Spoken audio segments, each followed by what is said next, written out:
이러므로 우리가 예수로 말미암아 항상 찬미의 제사를 하나님께 드리자. 이는 그 이름을 증거하는 입술의 열매니라. 오직 선을 행함과 서로 나눠주기를 잊지 말라. 이 같은 제사는 하나님이 기뻐하시느니라. 아멘. 사랑이 많으신 하나님, 만물이 약동하는 좋은 계절에 기쁨으로 주의 전에 나와 예배드리게 하심에 감사를 드립니다. 따뜻한 봄 기운으로 추운 겨울을 녹이듯이 움츠러진 우리들의 마음 가운데 성령님의 은혜로 함께 하셔서 오늘 드려지는 예배 가운데 사랑과 기쁨이 넘쳐나게 하여 주시옵소서. 예수 그리스도의 이름으로 기원하옵나이다. 아멘.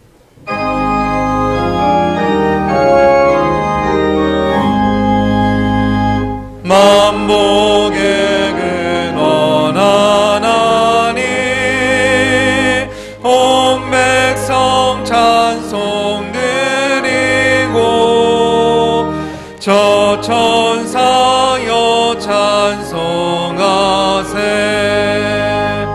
찬송 성부 성자 성령.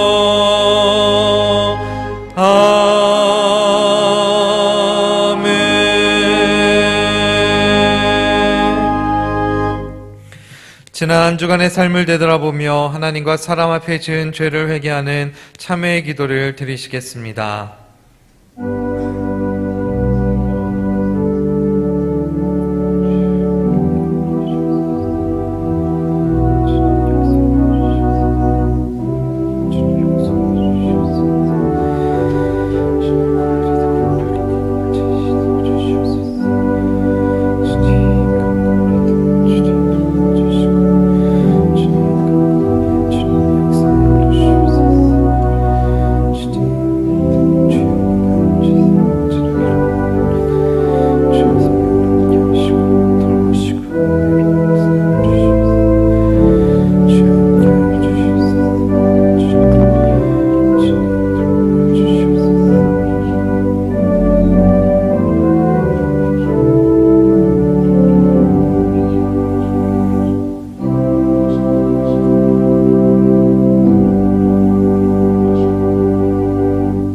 나 여호와가 말하노라. 그날 그때에는 이스라엘의 죄악을 찾을지라도 없겠고 유다의 죄를 찾을지라도 발견치 못하리니 이는 내가 나의 남긴 자를 사할 것임이니라.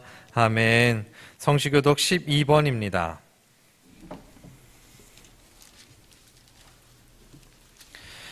허물의 사함을 얻고 그 죄의 가리움을 받은 자는 복이 있도다. 마음에 간사가 없고 여호와께 정죄를 당치 않는 자는 복이 있도다. 내가 토설치 아니할 때에 종일 신음함으로 내 뼈가 쇠하였도다.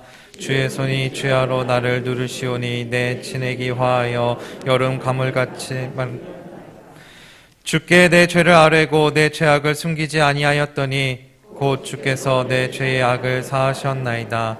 이로 인하여 무릇 경건한 자는 주를 만날 기회를 타서 주께 기도할지라. 진실로 홍수가 범람할지라도 저에게 미치지 못하리이다. 주는 나의 은신처이오니 환난에서 나를 보호하시고 구원의 노래로 나를 애우시리이다. 너희 의인들아 여호와를 기뻐하며 즐거워할지어다. 마음에 정직한 너희들아 다 즐거이 외칠지어다. 아멘.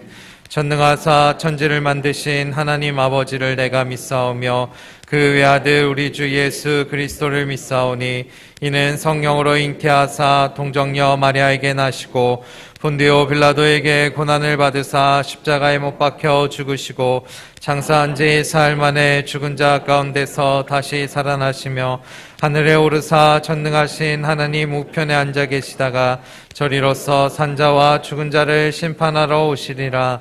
성령을 믿사오며 거룩한 공예와 성도가 서로 교통하는 것과 죄를 사하여 주시는 것과 몸이 다시 사는 것과 영원히 사는 것을 믿사옵나이다. 아멘.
돌려 금 같은 목청과 향기로운 겸손을 주님께 바쳐서 경배하세.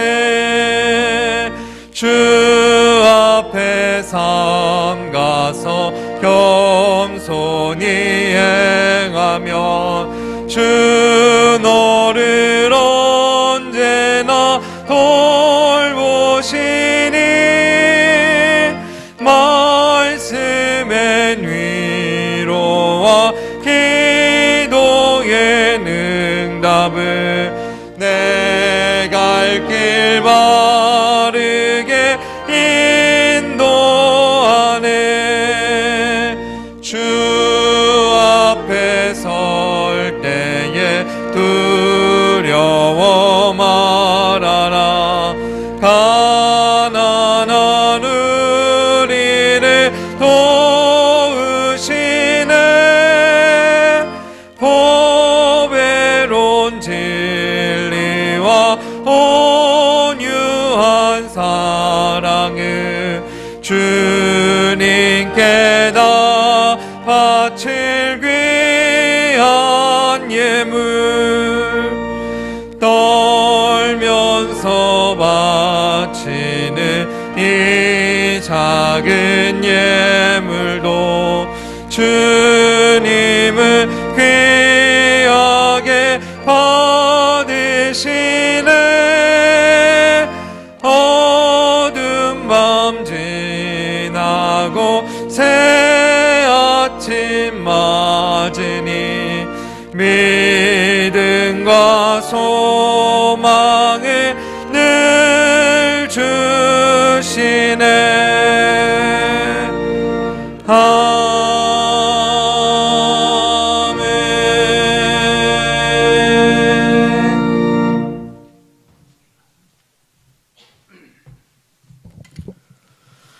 거룩하고 자비로우신 사랑의 아버지 하나님, 하나님의 은혜를 감사드립니다. 거룩한 주일 구별하여 저희들의 마음과 뜻과 정신을 모아 하나님께 예배하게 하시니 감사를 드립니다. 코로나 감염병이 창궐한 가운데 있습니다. 저희들 염려 가운데서도 회복시켜 주시는 능력의 주님만을 바라보게 하옵소서. 사랑의 아버지 하나님, 사순절 기간을 보내고 있습니다. 주님의 고난을 깊이 묵상할 수 있는 은혜를 주시고 그리스도께서 이 땅에 오심과 우리의 죄를 대속해서 죽으심을 깊이 묵상하는 저희들이 되게 하옵소서. 그리스도인으로서 조금 더 성장하고 발전하여 주님의 다스림이 있는 사순절 기간이 되게 하옵소서. 사랑의 하나님, 이 나라에 새로운 대통령이 선출되었습니다. 위정자에게 지혜와 명철을 허락하셔서 하나님을 두려워하며 국민의 목소리에 귀 기울이며 공의와 정의를 지키는 지도자가 되게 하옵소서. 사랑의 아버지 하나님, 일어나서는 되지 아니할 참혹한 전쟁이 우크라이나에서 진행되고 있습니다.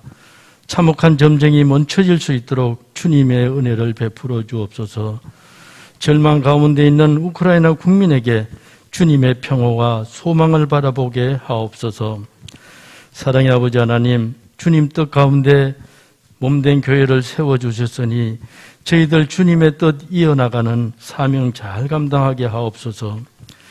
교회의 모든 성도들에게 주님의 권능과 능력 주셔서 예배의 기둥이 되게 하옵소서. 교회를 세우시고 채우시는 주님, 더욱 활성화되고 부흥발전되기를 간절히 소망합니다. 사랑의 하나님, 육신의 연약함으로 기도드리는 성도들에게 회복의 은혜를 허락하여 주시고 경제적 어려움이 있는 성도에게는 속히 회복되게 하옵소서. 주님 몸된 교회를 섬기는 귀한 직분자들을 주님 기억하셔서 섬기는 기쁨이 더하는 은혜를 베풀어 주옵소서. 이제 다니엘서 오신 목사님 성령의 능력 충만케 하시고 진리의 영을 부어주사 선포되는 말씀이 능력이 되어 납신된 심령의 치유와 회복의 역사가 일어나게 하시고 예배드리는 모든 심령이 기쁨과 평안이 회복되게 하옵소서. 감사드리며 예수 그리스도 이름으로 기도하옵나이다. 아멘.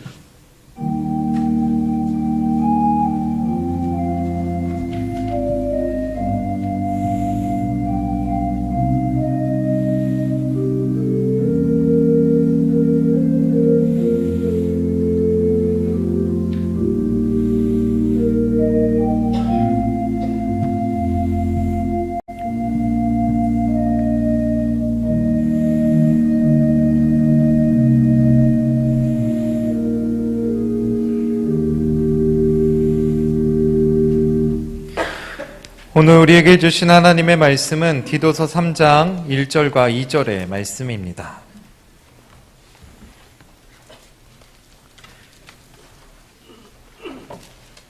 디도서 3장 1절과 2절 말씀입니다. 너희는 저희로 하여금 정사와 권세 잡은 자들에게 복종하며 순종하며 모든 선한 일 행하기를 예비하게 하며 아무도 회방하지 말며 다투지 말며 관용하며 범사의 온유함을 모든 사람에게 나타낼 것을 기억하게 하라. 아멘.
복된 주일을 하나님께서 말씀과 축복으로 여러분들과 함께 하시기를 축원합니다.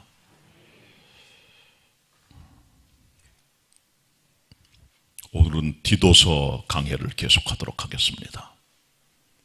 작년 12월 중순까지 디도서 강해 1장, 2장을 10번 진행을 해서 마무리했고, 성탄 그리고 연초 맞이하는 주제 설교 때문에 디도서 강해를 중단했었습니다. 지난번에 1장, 2장까지 했고, 이제 오늘은 3장부터 진행을 하는데, 특별히 디도서 3장 1절로 2절을 가지고 설교하도록 하겠습니다.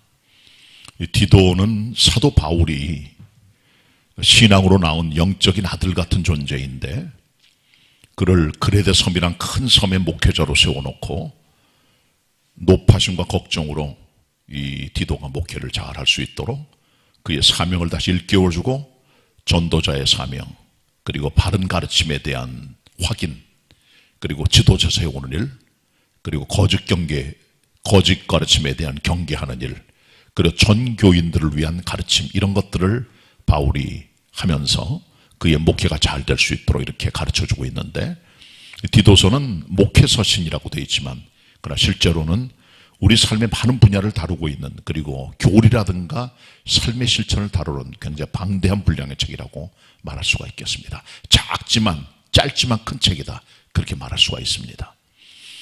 오늘 3장 1절로 2절의 말씀을 강해하도록 하겠습니다. 여기서 사도 바울은 디도에게 그레데 교인들에게 일깨워줘야 될 6가지를 보여주고 있어요. 디도는 목회자였고, 섬 사람인 그레데의 성도들이 어떻게 살 것인가를 다시 한번 일깨워주라, 다시 기억나게 해라 하는 6가지를 말씀해주고 있습니다. 같이 우리 3장 1절 같이 보도록 하겠습니다. 제가 읽습니다. 너는 저희로 하여금, 그랬어요. 그리고 그 뒤에 6가지가 나와요. 정사와 권세 잡은 자들에게 복종하며 순종하며 모든 선한 일 행하기를 예비하게 하며 아무도 회방하지 말며 다투지 말며 관용하며 범사에 온유함으로 모든 사람에게 나타낼 것을 기억하게 하라. 가운데 6가지를 빼면은 앞에 나오는 너는 저희로 하여금, 그리고 2절 뒤에 기억하게 하라, 이렇게 연결되는 말씀입니다. 너는 저희로 하여금 다음에 6가지를 기억나게 하라, 그런 말씀이에요. 너는 저희로 하여금 기억나게 하라. 하느님 말씀은 헬라 원어에 보면 휘포밈네스케, 아우투수라고 되어 있어요. 휘포밈네스케란 말은 기억나게 한다, 일깨워준다, 생각나게 한다, 그런 의미를 가지고 있고요. 아우투스는 그들을 말합니다. 이 그들은 그레데 교회 성도들을 말해요. 이 시대를 사는 우리들에게는 지금 교회 성도 우리들을 보여주고 있는 것이죠. 그래서 영어 성경은 remind them, 그들을 일깨워줘라. 어떤 영어 성경은 remind the people, 그 백성들을 일깨워줘라, 그렇게 말씀해주고 있는 거죠. 우리 사람은 자꾸 망각의 인사가 있어요. 성경을 읽고 믿음 생활을 해도 자꾸 잊혀져요, 하나님과 그의 말씀이. 그렇기 때문에 계속 읽으면서 신앙의 영성을 유지하는 게 정말 중요합니다. 그래서 하나님 말씀이 증거되거나 선포될 때 우리를 일깨워주는 거예요. 우리의 믿음을, 우리의 나태함을, 우리의 신앙의 방향을 다시 계속적으로 생각나게 해주고 일깨워주는 그 일이 정말 필요한 겁니다. 그래서 바울은 디도에게 그레데 교회 성도들이 나태하지 않도록 이렇게 살아야 될 방향들을 다시 일깨워주는 일을 하고 있다는 겁니다. 그 6가지가 기록됩니다. 하나씩 풀이합니다. 먼저 첫 번째 일깨워야 될 게 뭐냐? 정사와 권세 잡은 자들에게 그레데 성도들이 복종하며 순종하게 하라는 겁니다. 국가에 대한, 권력자들에 대한, 왕들에 대한 그리스도인의 태도를 보여주고 있죠. 이렇게 쉬운 내용은 아닙니다. 그러나 바울이 보여주고 있는 첫 번째 일깨움은 국가의 관계입니다. 추정컨대 아마도 그레데 사람들에게는 로마 사람들에 대한 어떤 컴플렉스나 반하는 마음이 있었던 것을 보여줘요. 많은 폭동도 있었고. 그래서 그레데 전체가 아마 로마 사람들이 통치하기에는 쉬운 곳이 아니었을 것이라고 생각을 합니다. 그래서 이 지역 사람들로 하여금 바울은 평화로운 믿음 생활을 위하여 그들에게 복종하라고 하는 말씀을 해주고 있는 거죠. 자, 성경 1절 다시 한번 봅니다. 상반절 읽습니다. 시작. 너는 저희로 하여금 정사와 권세 잡은 자들에게 복종하며 순종하며 그랬습니다. 여기 정사와 권세 잡은 자들은 통치자와 권위를 가지고 있는 왕이나 하여금 방백들을 말해주는 거예요. 관리들을 말해주는 거죠. 또 하나님께서 인간을 위해 세우신 제도들을 말해주고 있는 겁니다. 베드로전서 2장, 로마 13장에도 비슷한 말씀을 그대로 전해주고 있어요. 근데 여러분, 이 말씀을 가만히 보시면 어떤 의미에서는 바울이 노예 제도를 인정하며 이 제도를 굉장히 강력하게 얘기하는 편에 서 있는 게 아닌가, 로마 편에 서 있는 게 아닌가 하는 그런 착각이 들 정도입니다. 사실 이 시대는 네로 황제가 통치했던 시대입니다. 네로는 로마의 5대 황제입니다. AD 54년부터 68년까지 통치를 했어요. 이 성경이 기록된 때는 대략 AD 60년에서 61년경 바울이 1차 로마 감옥에서 석방된 이후에 쓴 것으로 추정이 되니까 이때는 한참 네로가 통치했던 때였습니다. 네로는 기독교에 대해서 핍박의 정책을 폈던 핍박 왕입니다. 그런 시대에 하나님의 종 바울이 너희들은 정사와 권세 잡은 자들, 쉽게 말하면 네로 황제와 그를 비롯한 그 사람들에게 순종하라는 거예요. 복종하라는 거예요. 쉬운 표현은 아닙니다. 이런 표현들이. 이 복종한다는 말 그리고 순종하는 말이 두 번 겹쳐져서 기록이 되어 있어요.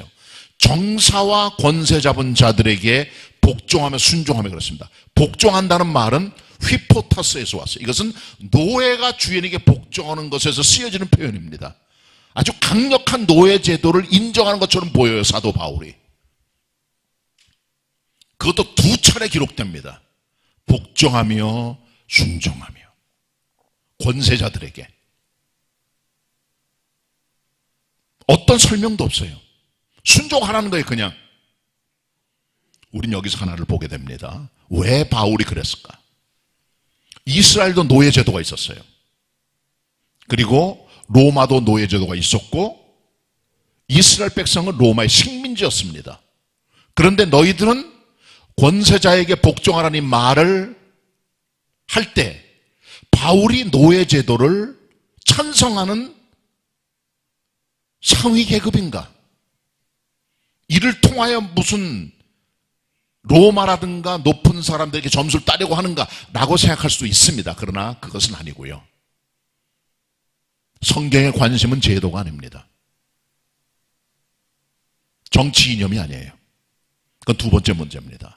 촛불이다, 태극이다, 어느 당이다, 그게 중요한 게 아니에요. 우리가 사는 동안 한 국가는 누군가가 통치하게 되어 있습니다. 절대 권력자가, 아니면 왕이, 아니면 귀족들이, 아니면 과두정치, 아니면 다당제, 아니면 민중들이 뜻을 모아서 국회나 대통령을 세워서 간접 통치를 시킨다든가 할 수도 있습니다. 방법을 어떻든지 간에 한 국가를 리더하는 지도자는 꼭 있어야 돼요. 그래야 치안도 형성이 되고 국가의 안녕과 질서가 유지되기 때문인 것이죠.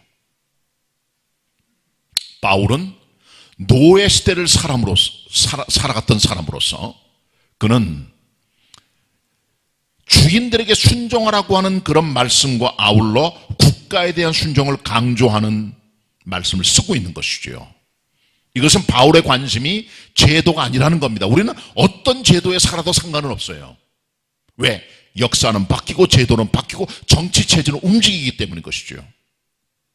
마음에 안 든다고 체제를 전복시키고 개혁을 일으키고, 성경책은 민중이나 인권운동이나 어떤 국가체제를 변형시키거나 이념적인 것으로 나가는 게 절대로 아닙니다. 그건 자꾸 달라지는 이 땅의 인간들의 스토리들이에요. 성경 가시면 그게 아닙니다. 어떤 제도가 들어와도 바울은 상관 안 합니다. 그러나 하나님이 세우신 제도라면 순종하라는 거예요. 하나님이 세우셨기 때문에. 어떤 제도건. 우리 그리스도의 사람들은 하나님이 세우신 제도에 복종합니다. 굴종이 아니에요. 맹목적인 복종이 아니라 하나님이 세우신 제도니까 순종하는 겁니다. 하나님의 질서니까. 많은 분들이 하나님을 모르기 때문에 부모의 권위, 교회 지도자의 권위, 목회자의 권위, 국가의 권위에 도전합니다. 그 이유는요, 하나님을 만나본 적이 없어서 그래요. 하나님의 권위 앞에 그 임재를 느낀 사람들은 하나님의 권위가 뭔 줄 압니다. 그걸 몰라서 그래요. 하나님을 아는 사람, 그 권위 앞에 무릎 꿇어본 사람들은 부모님께 순종할 줄 알며 교회 지도자들에게, 국가 지도자들에게 순종할 줄 압니다. 이 말은 절대로 굴종이 아닙니다. 때때로 권력자들이나 한국을 통치하는 사람들이 도를 넘어갈 때가 있어요. 국가를 통치하는데도 합리적이며 상식적이며 어떤 법도라든가 이런 게 필요해요. 근데 그거를 뛰어넘습니다. 푸틴처럼, 김정은처럼, 시진핑처럼 교회를 핍박하고 하나님의 법을 어기고 비인간적 행동을 하고. 그때 어떻게 하실 겁니까? 도를 넘은 통치자를 향한 우리의 태도, 가장 기본적으로 소신 있는 당당함입니다.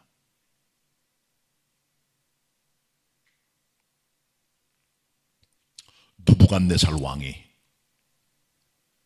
금신상 앞에 절하라고 명령했을 때 다니엘 세 친구 사드락, 메삭, 아벳느고는 절하지 않았습니다. 당당합니다. 왕 앞에 믿음을 표현합니다. 우린 절대로 안 합니다. 이게 믿음의 사람입니다. 굴종이 아니에요. 도를 넘어간 권세자들에게는 하나님의 법이 우선이니까 그들에게 순종하지 않습니다. 왜? 그것은 권세자에 대한 순종하지 않는 것이 아니라 하나님의 법을 어긴 어둠의 세력에 대한 우리의 배척입니다. 아합 임금이 하나님의 법을 어기고 우상 숭배에 많은 죄를 졌을 때 미가야라고 하는 선지자나 엘리야 선지자가 나타나 그를 공박하며 그를 비난하며 그를 책망하며 하나님의 법들을 얘기합니다. 당당하게 죄를 지적합니다. 시드기야 임금이 잠 못 갈 때 예레미야는 하나님의 말씀과 진리를 선포합니다. 헤롯 임금과 빌라도와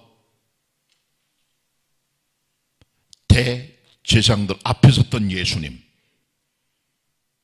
진리 되신 예수님, 하나님의 아들로서의 품격을 잃어버리지 아니하시고 평강 속에 그들을 책망하며 나아가십니다. 조금 더 주님의 품격과 하나님의 아들 되심의 모습을 한 번도 잊어버릴 수 없어요. 주님께서는요, 당황하지 않으시고. 사도 바울 복음 든 하나님의 종으로서 사도행전에 보시면 벨릭스 총독 앞에 섰을 때, 그리고 베스토와 헤롯 아그리파 왕 앞에 섰을 때 그들에게 복음을 전하며 간증하며 전도하며 당당히 섰던 것을 우리가 보게 되는 것이지요.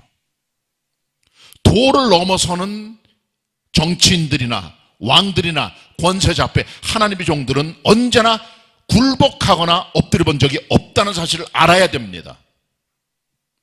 국가를 위해서 기도하며 순종하는 건 맞아요. 질서를 위해. 그러나 그들의 도가 넘어갈 때 하나님의 종들은 절대로 가만히 있지 않았고 하나님의 종들의 품격과 그들의 말씀을 그대로 갖던 소신 있는 종들이었음을 우리가 알아야 되는 겁니다.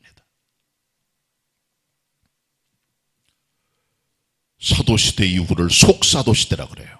그때 서모나의 목회자 폴리캅, 수리아 안독교회 목회자 이그나티우스 목사들 순교 당할 때 조금도 그들은 요동하지 아니하고 독재자들 앞에서 그리스도를 부인하지 않으며 나아갔던 하나님의 종들이었다는 것이죠. 대한민국 장로교회 뿌리인 스코틀랜드 장로교회를 시작한 잔 낙스 종교개혁자는 피해 여왕 카톨릭 여제 메리 여왕 앞에서, 기독교인들 많이 죽인 그 여인 앞에서 흔들림이 없이 하나님 말씀을 담대히 증거함으로 모든 영국의 군대보다 가장 무서운 게 짠 낙스의 설교라고 말할 정도로 하나님의 종 짠 낙스는 당당했다는 것입니다. 일본 사람들이 신사참배 우상숭배 시켜놓고 강요할 때 길선주 목사님, 손양원 목사님, 한상동 목사님 옥에 가면서 고문당하면서 중심을 지켜갔다는 사실을 우리는 알아야 되는 것입니다. 히틀러가 나치당을 만들고 종교개혁의 나라인 독일을 엉망진창으로 만들어 갈 때 많은 교회들은 국가의 어용교회로 전락했지만 루터교회 목사들, 개혁교회 목사들, 연합교회 목사들, 독립교회 목사들 여러 사람이 함께 뭉쳐 1934년도에 바르멘에서 신학선언을 하게 되는 것이죠.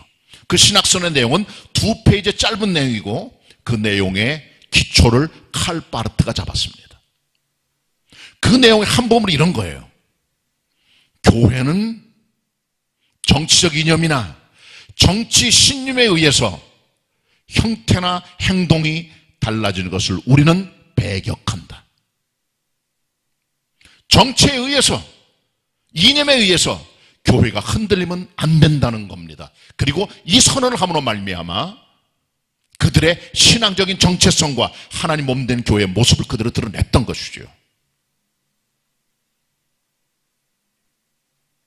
국가가 도를 넘을 때 그리스도인들은 소신껏 믿음으로 나아가야 됩니다. 그러나 절대로 폭력은 금물입니다.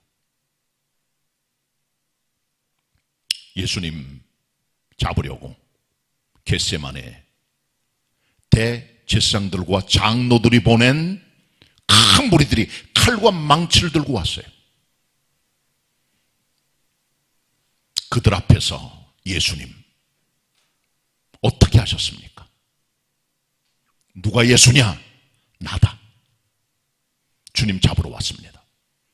그때 베드로는 칼을 품에 품고 있다가 3년 동안 쫓아다닌 주님을 잡아가는 그 녀석들에 대한 미움과 분노를 가지고 대제사장의 종 말고란 사람의 귀를 떨어뜨려 버리죠. 베어버린 거예요.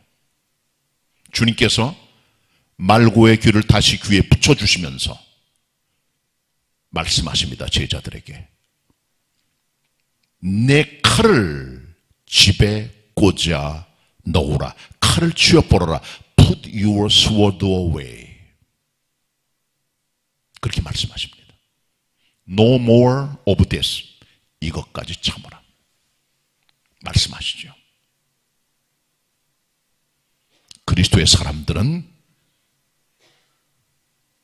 국가나 어떤 정치가들이 도를 넘어, 법도를 넘어 하나님 말씀을 떠나 악한 일을 저질러도 칼은 뽑지는 않습니다. 그게 그리스도인들입니다. 그렇기 때문에 국가에 대한 그리스도인들은 순종과 온유요. 국가가 잘못 갈 때는 당당한 온유함이 필요한 것. 이것이 성경이 보여주고 있는 도를 넘은 악한 독재자 앞에 그리스도의 모습임을 우리가 알고 섬겨야 되는 것입니다. 이 본문에 나오는 이유는 그레데 많은 사람들 가운데 아마도 로마를 싫어하는 질서를 깨뜨리는 무리들이 있었고 많은 그리스도인이 동참했던 것으로 보여집니다. 그렇기 때문에 바울은 그들을 향한 부활의 동을 정지시키고 그리스도인다운 품격과 온유함을 지키도록 도전하고 있는 것으로 보여집니다. 이것이 첫 번째 그레데 교인들을 일깨워야 될 내용입니다. 두 번째 내용은 무엇일까요? 자, 1절 하반절을 같이 읽어보도록 하겠습니다. 1절 하반절입니다. 시작. 모든 선한 일 행하기를 예비하게 하며 그랬습니다. 두 번째 일깨워야 될 일은 모든 선한 일을 예비하도록 하라. 기회 닿으면 착한 일 할 수 있도록, 틈만 나면 선한 일에 앞장서도록 말씀하는 것이죠. 이걸 일깨워주고 있어요. 좋은 일이 있으면, 선한 일이 있으면 앞장서라. 물질적인 도움, 시간의 도움, 내 손과 몸의 도움, 이웃이 필요할 때 앞장서라. 신명기 말씀대로 남들의 고난을 못 본 채 하지 말아라. 가서 도와주어라. 기꺼이 성심껏 사랑하라 라고 말씀해 주고 있는 거예요. 아울러 이 말씀의 이면을 보면 모든 선한 일을 행하는 일에 기회 날 때마다 우리가 섬겨야 되는 건 맞지만, 그러나 하나님보다 더 선을 행하시면 안 돼요. 모든 우리의 선함은 하나님의 법도란 카테고리 안에서 이루어지는 것들입니다. 예를 들면 너무 사람이 착하다 보니까 보증을 많이 서주시는데요, 그러다가 다 날아갑니다. 그건 하나님 원치 않으세요. 그래서 보증 서지 말라 그러잖아요. 남이 도와달라 그럴 때 너무 많은 돈을 빌려주실 경우에는 돌려받기 힘든 경우가 거의 80~90%입니다. 어려워요. 그래서 그냥 주세요. 할 수 있는 만큼만, 욕심 부리지 말고 하나님의 선한 만큼만 하시면 돼요. 그 하나님의 성경의 범주 안에서만 하시면 돼요. 너무 오버하시면 안 돼요. 하나님 말씀의 범주 안에 넘어가면은 나중에 일이 생기는 거예요. 여러분의 삶이 힘들어져요. 하나님보다 더 선하시면 안 돼. 하나님보다 더 마음을 더 많이 가지시면 안 돼. 하나님만큼만 하시면 돼요. 성경 법도라고 하는 그 선 안에서 하셔야 돼요. 그래야 안전하세요. 돕고 섬기고 나누고 베푸는 거 좋아요. 그러나 법도를 어겨가면 여러분 인생에 큰 고통이 옵니다. 평생 짐을 지셔야 돼요. 거기까지만 하면 되는 거예요. 한번 저희 아버님이 동네를 지나가시는데 어떤 깡패 녀석 하나가 술을 먹더니 그냥 거기는 노인들을 막 그냥 소리를 지르고 난리를 치고 있는 걸 보시고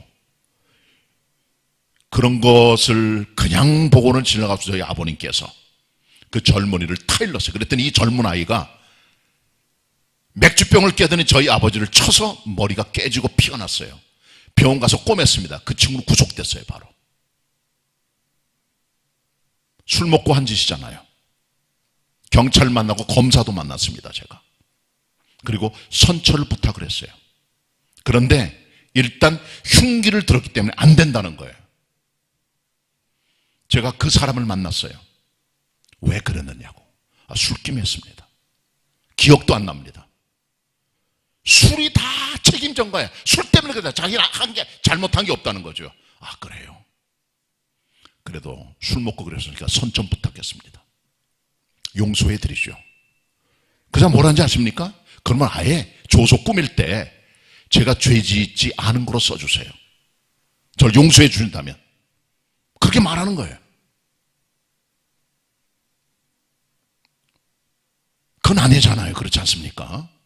나쁜 놈이지.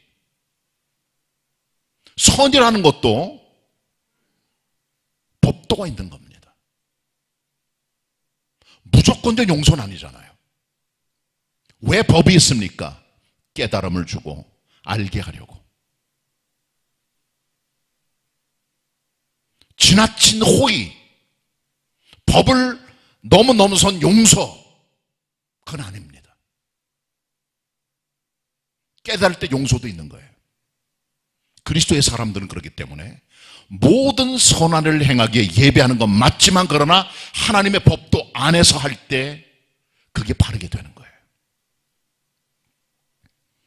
모든 선한을 행하는 일을 예배한다는 건 늘 준비되어 있는 마음이라는 겁니다. 자, 그 다음에 세 번째, 그레데 교회 성도들을 일깨워야 될 내용입니다. 2절을 같이 봅니다. 첫 번째 분절 읽습니다. 다 같이 시작. 아무도 회방하지 말며. 아무도 회방하지 말며. 영어 성경은 to slander no one.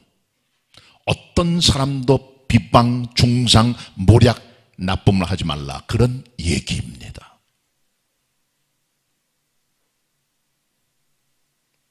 헬라 원어의 성경은 blasphemy, 다른 사람을 향하여 나쁜 말 하다, 그런 거예요.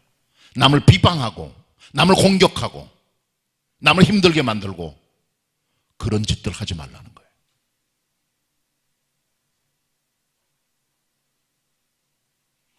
가끔 사람들 중에 보면 그 안에 쇠꼬챙이 하나가 있어요. 쇠꼬챙이, 갈고리 하나가 딱 있어가지고 그 잣대를 가지고 사람을 긁어대요. 약점 건드리고 부족한 거 건드리고 그 사람을 완전히 매장시켜버리고 중상모략하고 비방하고 퍼뜨리고 다니고, 그 쇠꼬챙이 하나씩 있다고. 이거는 십자가에 죽지 않으면 안 되는 겁니다. 그 쇠꼬챙이가 뭐냐? 그게 자기 의예요. 자기 법칙, 자기 율법, 자기 교만이죠. 창세기 9장에 보시면 방주에서 나온 노아가 포도 농사 짓고 포도주 먹고 술 취해서 벌거벗고 누워버렸어요. 옷 다 벗고. 수치지요. 마침 막내 아들 함이 방에 들어갔다. 아버지가 하체를 그대로 드러내놓고 벌거벗고 술 먹고 잠자는 걸 보고 밖에 나와 자기 형들에게 말합니다. 우리 아버지가 술 먹고 벗고 있단 말이죠. 그랬더니 그 형인 셈과 야벳은 옷을 가지고 아버지 하체를 보지 않고 뒷걸음질 쳐서 들어가 조용하게 그 하체를 옷으로 덮어주었다는 거죠. 술이 깨서 이 얘기를 들은 노아가 함을 저주하게 됩니다. 남의 종이 된다고. 함의 눈은 들추어내는, 폭로하는 형사의 눈, 검찰의 눈이에요. 셈과 야벳은 덮어주는 눈, 사랑의 눈, 양의 눈이에요. 남을 힘들게 회방하고 고소하고 비난하고 하는 삶의 자세는 십자가에 못 박혀 죽어야 됩니다. 형사가 되지 마세요. 뱀이 되지 마세요. 양이 돼야지.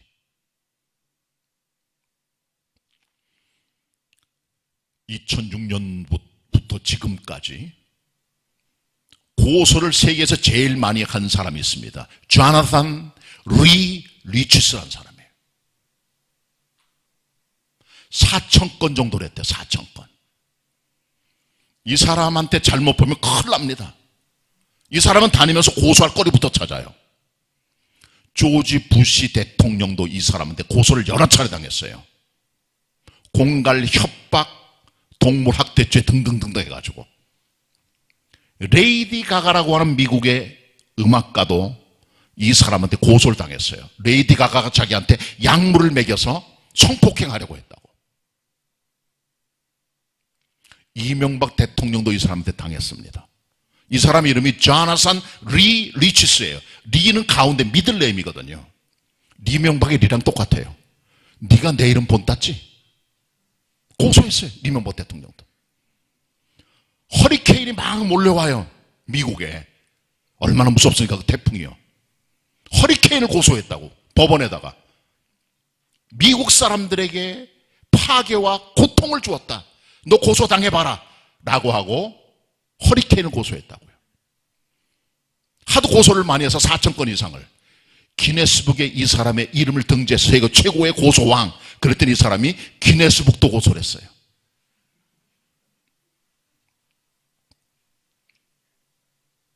회방하지 말며. 그 네 번째 기억할 것입니다. 2절의 두 번째 분절 같이 봅니다. 두 번째 분절 같이 읽습니다. 시작. 다투지 말며. 다투지 말며. 다투지 말며. 이 다투지 말며란 말은 헬라 원어에 아마쿠스라고 되어 있고, 이 번역은 다투지 말라는 표현보다는 to be peaceable, 평화로운, 그것이 조금 더 맞다고 생각을 합니다. 좀 더 평화롭게 살아가는. 많은 분들이 평화를 깨트려요. 가정의 평화, 교회의 평화, 성도의 평화, 구역의 평화, 국가의 평화 다 깨뜨려. 왜 그렇습니까? 다툼 때문에 그래요. 다툼이 왜 생깁니까? 욕심에서 와요. 소유욕, 권력욕, 명예욕. 욕심이 생기면 다툽니다. 머리가 되려고, 더 많이 가지려고, 경쟁하려고, 위를 차지하려고.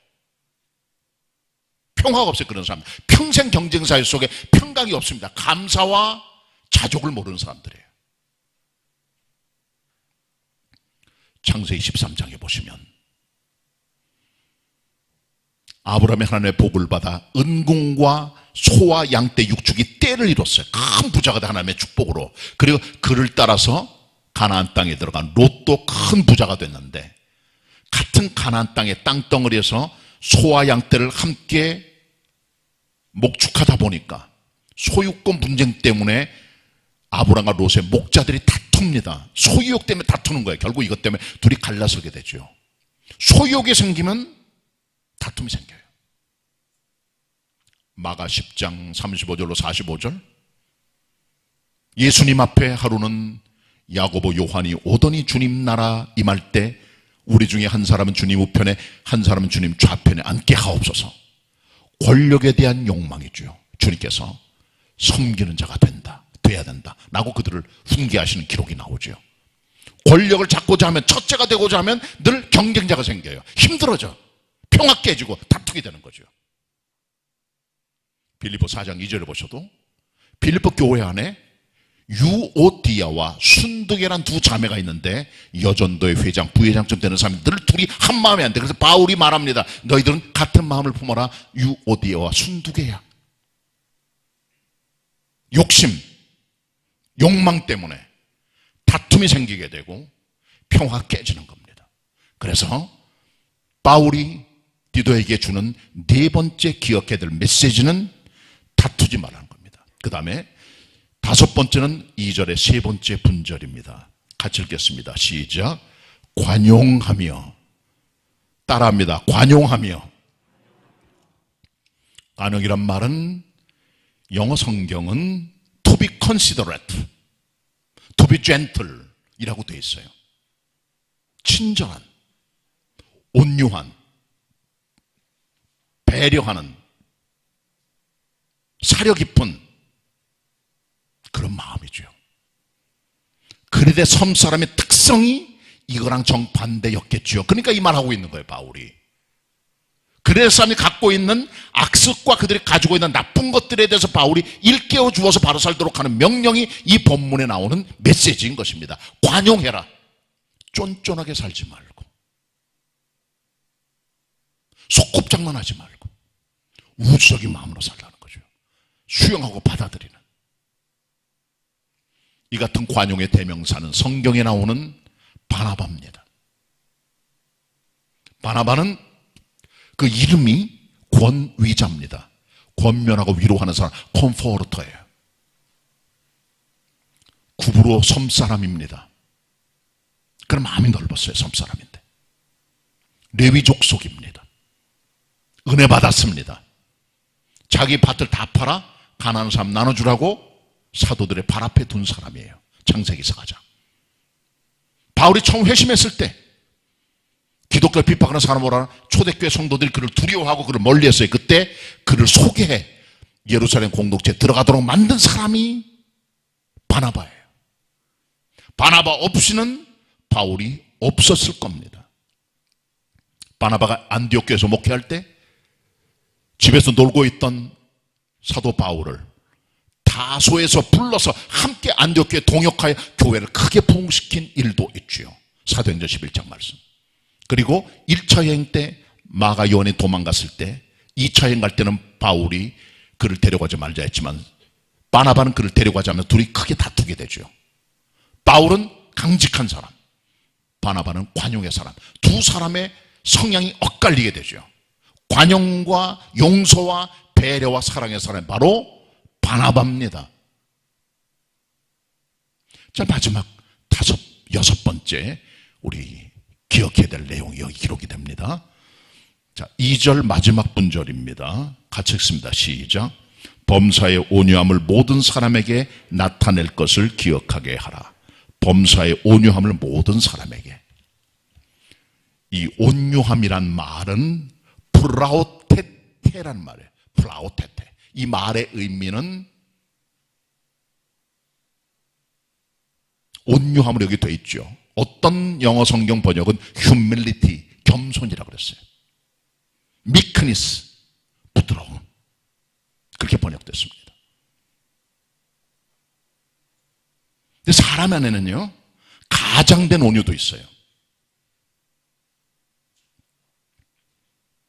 제가 여러 사람을 대해보니까 제게서부터 뭔가 이득을 끌어내기 원하는 사람들이 일반적으로 비즈니스적인 온유함과 친절함이 있습니다. 그건 가장된 온유함이에요. 본래 얼굴이 아니에요. 자기 얼굴이 아닙니다. 만들어진 온유함, 공동체 속에 만들어진 관습의 온유함, 비즈니스의 온유함, 여자한테 잘 보여 좋은 여자에게 결혼하려고 하는 남자의 가장된 가짜 온유함도 있는 거예요. 우리의 온유함은 온유하신 그리스도 예수를 마음에 모셔드리고 그분이 내면 속에 인격화되셔서 우리의 삶에 흘러나오는 아름다운 향기입니다. 그게 모든 사람에게 나타나게 해라. To show true humility towards all men. 모든 사람에게 true humility, 참된 친절과 온유함과 겸손함이 to show, 보여줘라는 거예요. 그게 막 억지되는 게 아닙니다. 내 안에 주님 들어올 때 가능하게 되는 거예요. 친절한 채, 온유한 채, 겸손한 채 오래 못 갑니다. 그 속에 짐승이 나오는 게 나중에 되면. 속살을 완전히 깨져버리고 거듭나야 돼. 그래야 하나님의 온유함이 우리를 통해 드러나게 되는 겁니다. 어떤 권사님의 딸이 있었어요. 믿음 좋고 직장 다니고 얼굴 예쁘고 학교도 잘 다니고 1등 신부감. 남자 만났습니다. 교회 다니고 좋은 대학 다니고 직장 좋고 얼굴 잘생기고 1등 신랑감이죠. 자, 내일 이제 결혼식이 벌어지게 되는데 그 첫날 신랑이 친구들하고 만나가지고 식사하면서 술을 먹게 됐어요. 근데 이 사람이 술을 먹더니 신부집에 오더니 주정을 하고 난리를 피우고 땡깡을 피우고 하더래요. 이 딸의 집에서 긴급회의를 열었습니다. 파혼 선언했어요, 결국. 그 사람이 왜 그 권사의 믿음의 딸하고 결혼하려고 했을까? 왜 넘어갔을까? 그건 가장된 온유함입니다. 만들어진 신랑으로서의 껍질이에요. 그 속에는 술, 악마, 짐승, 늑대가 들어있는 거예요. 이게 그레데 교회 사람들이었다는 거죠. 이게 바울이 말합니다. 디도에게 너 그 섬 사람들 잘 알지? 순종하게 정부와 권세자들에게 선한 일 하도록 만들어. 회방하지 말라고 그래. 다투지 말라고 그래. 관용하며 온유함을 다 드러내도록 해. 그걸 일깨워. 그게 바울의 가르침이에요. 그게 오늘 본문의 내용입니다. 이 말씀은 사도 바울이 디도로 하여금 그레데 성도들에게 기억나게 하라고 하신 말씀일 뿐 아니라 My word, 내 말씀으로 받으셔야 돼요. 내 메시지로. 본문에 나오는 가르침처럼 하나님의 일깨움을 받아 진실하게, 성실하게, 정직하게, 바르게 살아갈 수 있는 그리스도의 사람이 다 되시기를 축원합니다. 기도하겠습니다. 주님 말씀 대언하였습니다. 디도가 그레데 교회의 성도들을 일깨우라고 한 것처럼 우리들에게도 일깨움과 생각나게 함과 깨달음을 주시사 본문에 기록된 말씀의 사람처럼 바르게 진실하게 살아갈 수 있는 그리스도인 되게 하옵소서. 예수님의 이름으로 기도드립니다. 아멘. 은혜 받은 말씀을 생각하시면서 찬송가 357장 찬양하시겠습니다.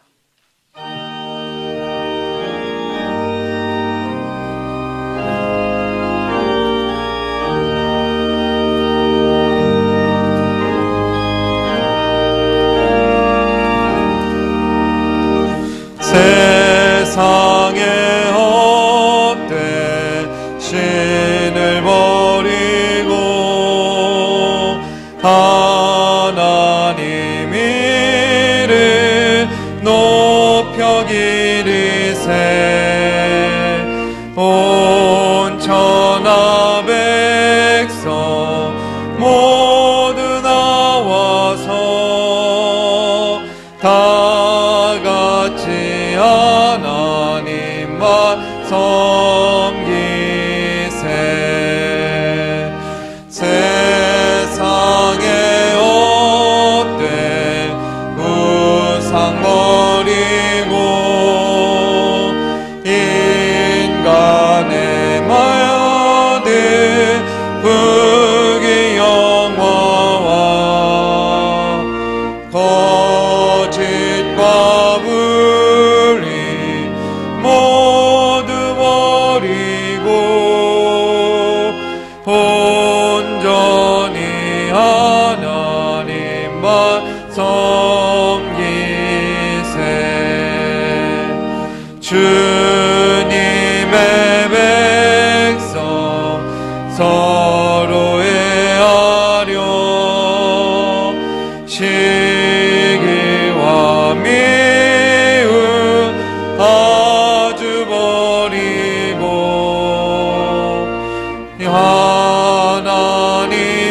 하나님만을 홀로 섬기네. 천국을 어서 이뤄주소서.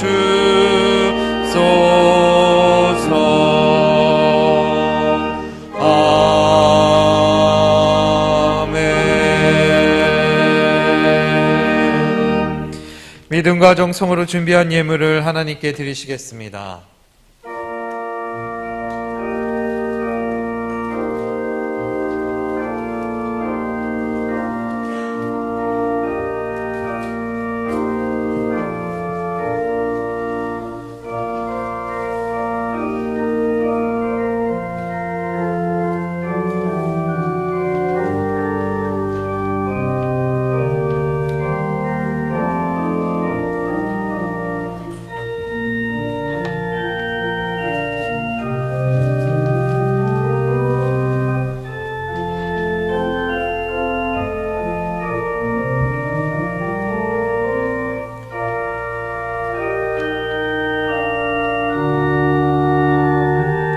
다 함께 일어나셔서 봉헌 찬양하시겠습니다.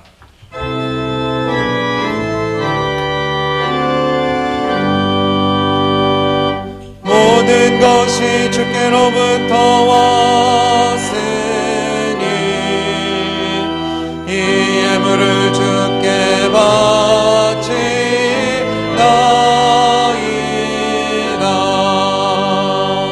아멘.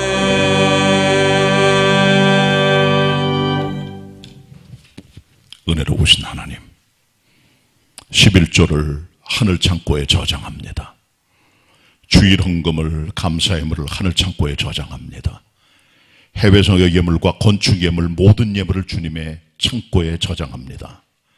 하늘에서 성도들에게 이슬빛처럼 축복 내려주시어서 저들의 삶의 모든 것들 속에 30배의 열매들이, 60배의 열매들이, 100배의 열매들이 맺혀져 하나님께 영광을 돌리고 풍성한 삶, 역사 이뤄가게 하옵소서. 예수님의 이름으로 기도드립니다. 아멘. 자리에 앉으시고요. 옆에 있는 지체들 같이 우리 주일 아침 인사합니다. 반갑습니다. 서로 인사 나누시길 바랍니다.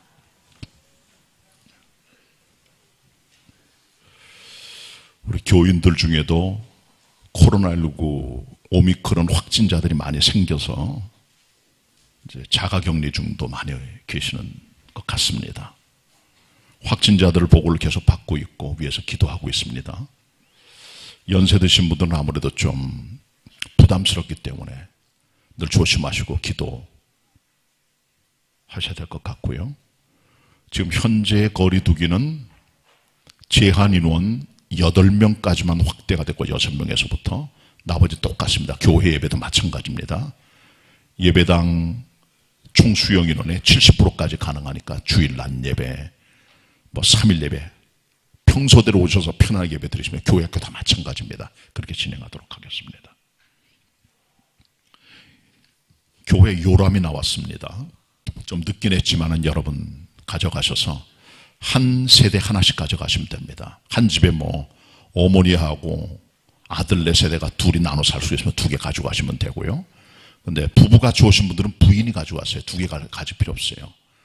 부인이 가져가시면 됩니다. 남자만 오시면 남자 가져가시면 되고, 그래서 하나씩 가져가시고, 못 가져가신 분들은 저희들이 행정실에 놓으면 아무 때나 가져가셔도 되고, 대신방할 때나 신방할 때 아니면 멀리 계신 분들은 저희들이 우편물로 그렇게 배달해 드리도록 하겠습니다. 잘 활용하시면 되겠습니다. 개봉교회 등록한 교인들만 가져가시길 바랍니다. 우리 교회 생활이니까 그렇게 해주시길 바랍니다. 교회 통합연감이 나왔으니까 필요한 분들은 행정실에서 가져가시면 되겠습니다. 새벽기도회, 수예배 그대로 다 진행이 되고요. 구역예배는 목금 이틀 동안 하루를 정해서 구역원들이 교회에 와서 예배를 드리시면 되는데 최대 8명까지 예배 드릴 수가 있습니다. 교사 공부는 수요일 저녁에 있습니다. 예배 끝나고.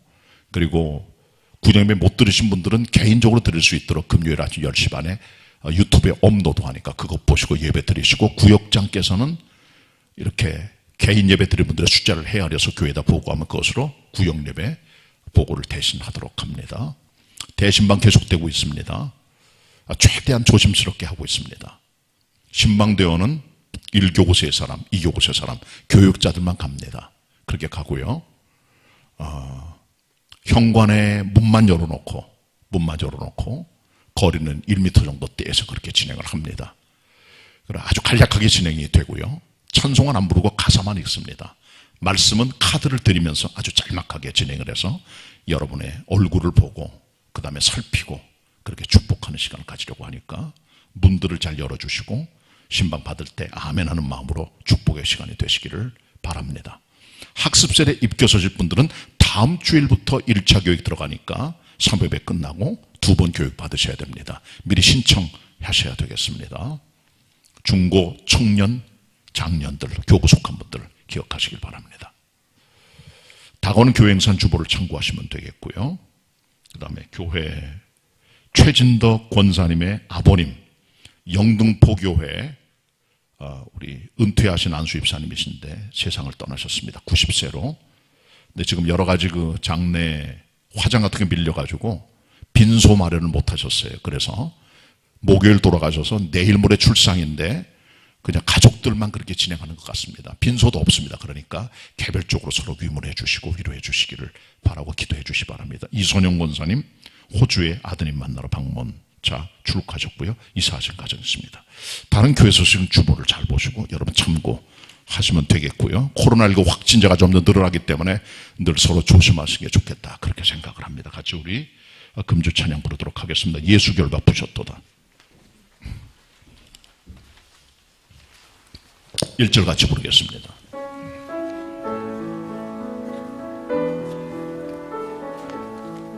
다 같이 부르겠습니다. 예수 결박 부셨도다.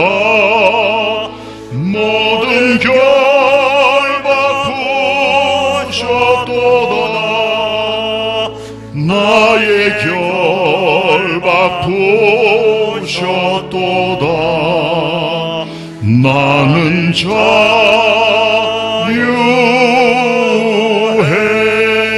자유해. 결박이 뭡니까? 사람을 묶어놓는 거예요. 뭐가 우리를 묶어놓습니까? 뭐가 우리를 묶어둬요? 우리의 죄입니다.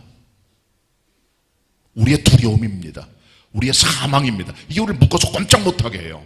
예수님 이걸 끊어버리셨습니다. 십자가의 능력으로. 그래서 담대하게 자유인으로 살아가게 되는 거예요. 그리스도인들은 그리스도의 능력으로 결박을 끊어버리는 영적 자유자들입니다. 그런 믿음으로 사셔야 마음의 평강, 기쁨, 자유, 밝은 삶이 되는 거예요. 다 끊어버리셔야 돼요. 자, 1절 다시 한번 다 같이 부르도록 하겠습니다.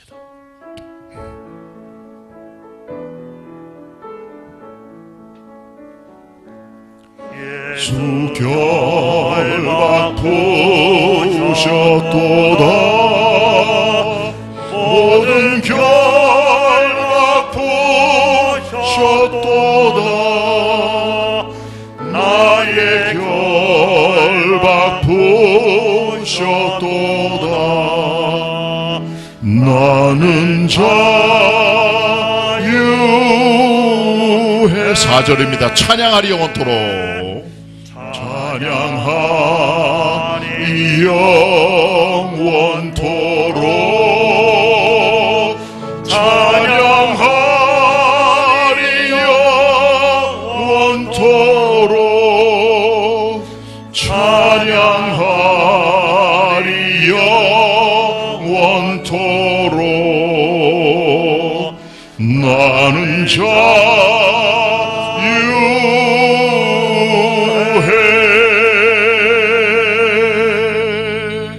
여기까지 부르면 옆상 같이 인사하겠습니다. 나는 자유합니다. 믿음으로 승리하시는 한 주간 되시기를 바랍니다. 다 같이 일어나셔서 찬송가 79장 3절 4절 부르신 후에 담임 목사님께서 축도해 주시겠습니다.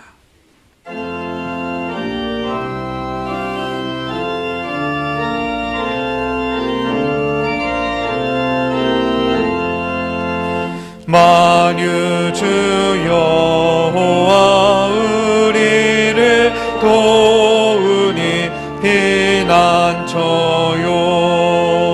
세상의 난리를 그치게 하시니 세상의 점검이 쓸데없네.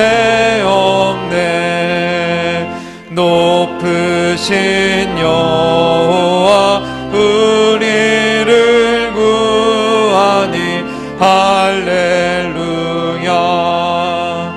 괴로움이 심하고 환난이 극가나 피난처 있으니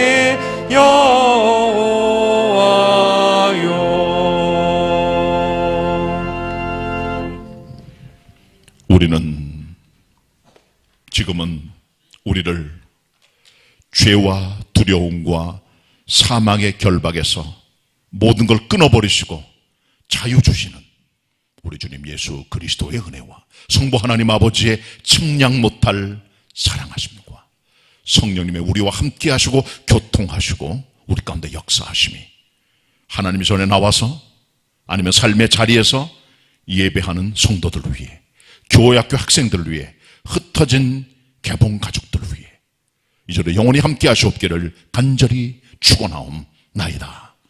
아멘.